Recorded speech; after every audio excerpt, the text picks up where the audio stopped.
बर्तमान आपणकर वायु जोटा रोचे आकाश मेघमुक्त रोचे आती सामुद्रिक पवन स्थलभाग को आसुनी जहाँफल कि आउ सूर्यंकर भी उत्तरायण गति रही समर सीजन जहाँफल कि आपन को टेम्परेचर अधिक रेकर्ड होची किंतु ये जो टेम्परेचर रेकर्ड होची 8 तारीख टेम्परेचर थोड़ा बहुत चेंज हम कारण उत्तर पश्चिम भारत आड़ू सीधा पवन आसो जो उत्तर पश्चिम गरम रोचे ये 8 ରୁ 10 भितर थोड़ा बहुत टेम्परेचर बढ़ी जापे किंतु काल बैशाखी फेवरेबल रहा बैशाखी बर्तमान जोटा होची का बाहर रोचे किंतु तार इंटेंसिटी अधिक रोनी हो पारे 8 तारीख इंटेंसिटी अधिका काल बैशाखी प्रभाव जदि अधिका रहा वर्षार परिमाण 25-30 मिलीमीटर जब को जगह रेकर्ड है आप नेक्स्ट 1 or 2 डेज पर्यंत जदिव गुड़गुड़ी फिल करेंगे किंतु एतटा अनकम्फर्टेबल फिल करेंगे बेसी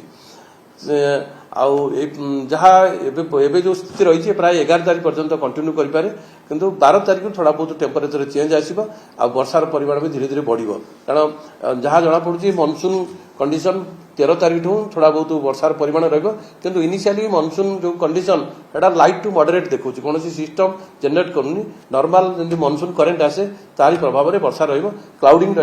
वर्षा लाइट टू मॉडरेट रेन अधिक समय कंटिन्यू कर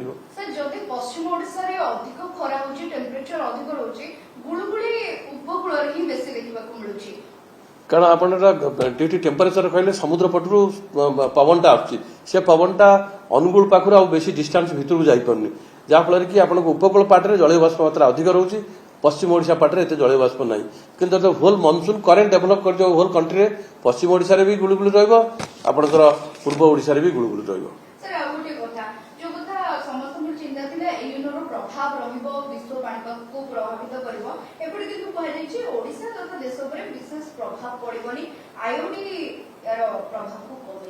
हाँ ना आईओडी आउ एलिनो दीटा रोचे प्रभाव आईओडी जदि पॉजिटिव रहिबो से भी वर्षा करिया को फेवर करिवो जदि एलिनो थाए भी किंतु तार कौन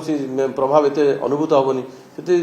देखिबार अच्छी कारण जो फोरकास्ट रोचे एवं न्यूट्राल कंडीशन आईओडी रही आपन अगस्त सेप्टेम्बर आड़ को पॉजिटिव हो कारण आम मनसून सीजन भी अप टू सेप्टेम्बर कंसीडर करा तो हो पारे वर्षार परिमाण नॉर्मल हो पारे नॉर्मल ठूँ अधिक हो पारे अगस्त सेप्टेम्बर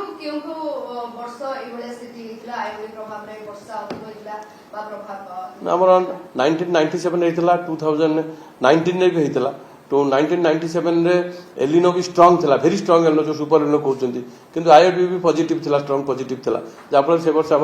+5% वर्षा अधिक होता ओडिशा रे आ 2019 रे भी आपनकर होल इंडिया रे भी भल मनसून होता नॉर्मल ठार अधिक कारण से भी पॉजिटिव आईओडी थिला।